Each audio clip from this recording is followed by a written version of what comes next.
Hello and welcome to this Affinity Photo iPad version of the Beginner's Guide Part 4. Now, since making Part 3, I have just brought myself a pencil to use with the iPad.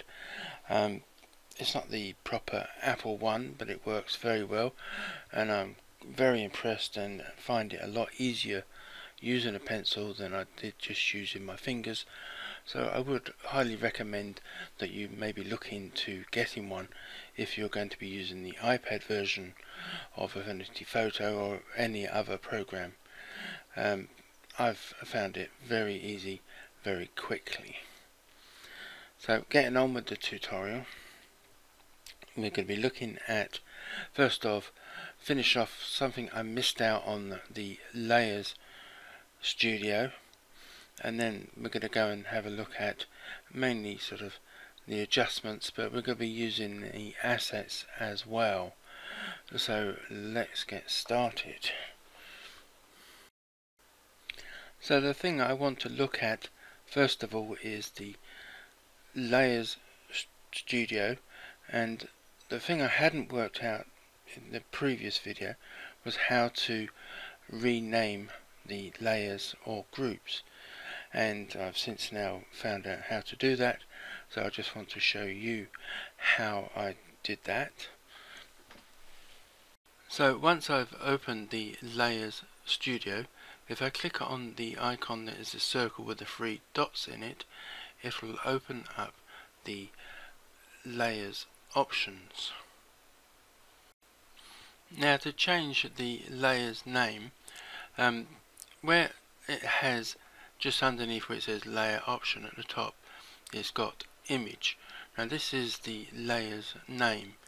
It could be a name that you've given it yourself previously, like when you from the camera, it may have like image number 6781 or whatever, or if you've downloaded an image, it may already have a name, and that will be displayed here. But if you want to change it, you sort of need to click or tap on this area. Now, I had difficulty doing this, especially with my big fingers. I couldn't get it to work, but now I've got this pencil, I find it is a bit easier. But even then, it can sometimes be a bit tricky, because you sort of got to tap on it and hold it down for a little bit, and then sort of swipe. Sometimes I find swiping it to the left works, and sometimes swiping it down works, and that will open up the box where you can rename your layer or group.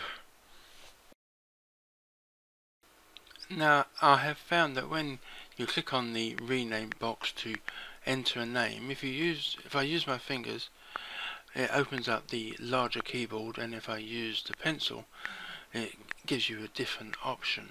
So that is also something to bear in mind if you're using your fingers or you are using the pencil. As you can now see, the layer name has changed in the layers panel as well. Next, I tapped on the plus sign in the layers panel to open a new fill layer, and from the options running along the bottom of the screen, I selected elliptical. Once selected, I then drew out a gradient, the elliptical gradient, and once I'd got it into position, I used the Color Studio to change one end to red and the center to a blue color. I wasn't too worried about what those particular reds or blues were.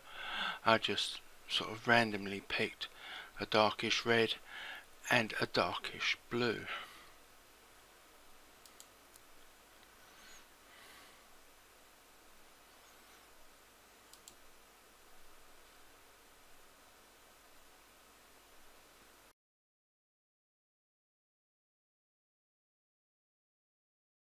Once I was happy with those colors, I then went back to the layers panel and the layer options, and I changed the blend mode, and I changed it to overlay. Now, much like when it came to the renaming of layers, I have sort of recently found out that if you hold down just over the name of the blend mode for a little while and maybe swipe left or downwards, it will open up that menu. That is so much easier to scroll down the list of blend modes than it is to click on the left and right arrows one at a time. So that is a much quicker way of picking a blend mode. So that is another good thing, and it also does work better, I found, with the pencil than with trying to do it with my fingers. Next, I lowered the opacity of the layer, so it just sort of blended, the red and blue just blended into the tree image below, just giving that subtle bluey red sort of colour into the sky and the water. So it was just a case now of finishing off, saving, exporting, whatever it is I might want to do with this particular image, and that is this sort of look at, again, looking at the layers panel or tab once more time. This next part is having a look at making a very basic composite image. I'm going to start a new document. I'm going to make it from the print options, and I'm going to make it A5 portrait with a transparent background. And once it is opened, I'll just resize it back to a more manageable viewing size. First, I'm going to add an asset from the Asset Studio, so I'll open it up first, and I do have some Mystical Lights assets which I downloaded from my account, and I'll just drag and drop one of these assets onto my document, and then it's just a case of selecting the Move tool to resize, reposition this until I'm happy with the end result.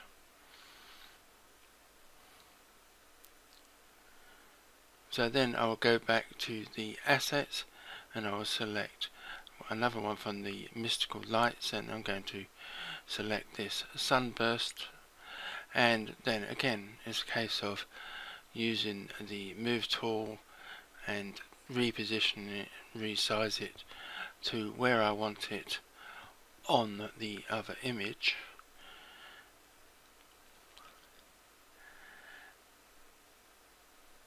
And once I'm happy with that, I will then select the more options from the layer options, and then I will change its blend mode and change that to screen, so it gets rid of all the black and just leaves me with the sunburst in the image. And it's just a case of finding where I want this to go in my background image. So I'll just resize that quickly.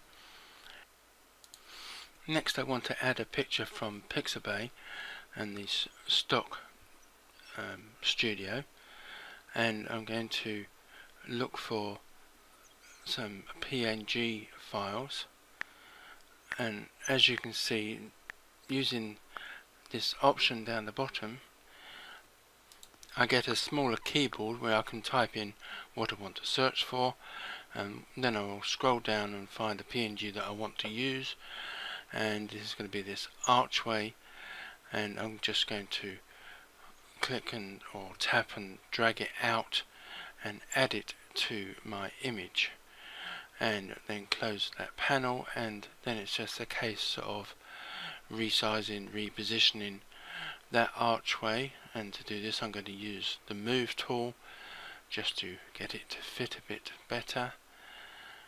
So you then got that sort of swirling background in looking through the archway.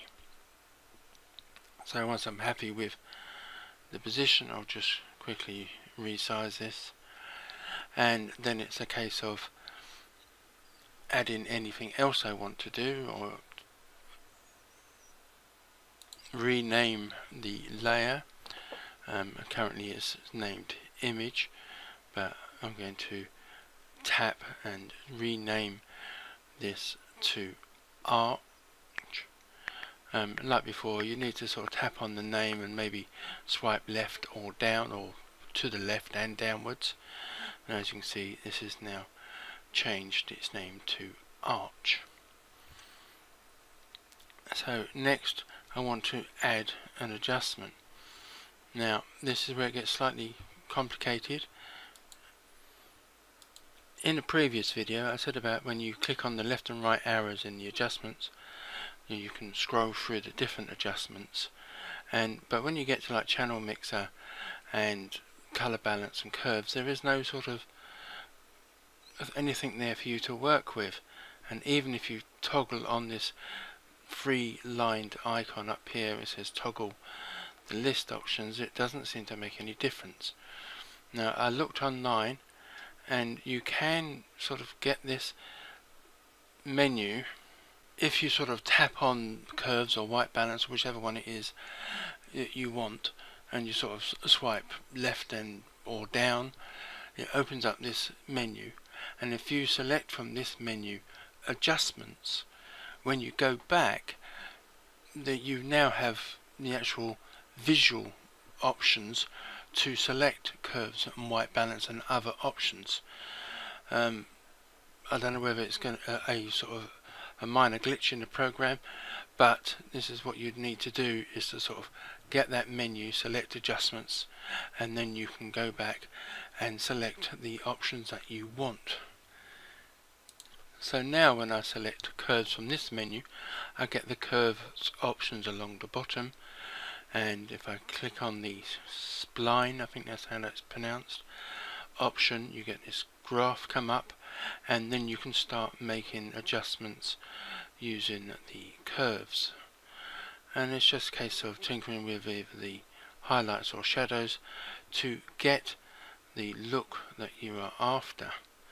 So you can also change the channels from the master, and I've changed this to blue, so you can got the blue, green, red and master channels that you can change the curves on.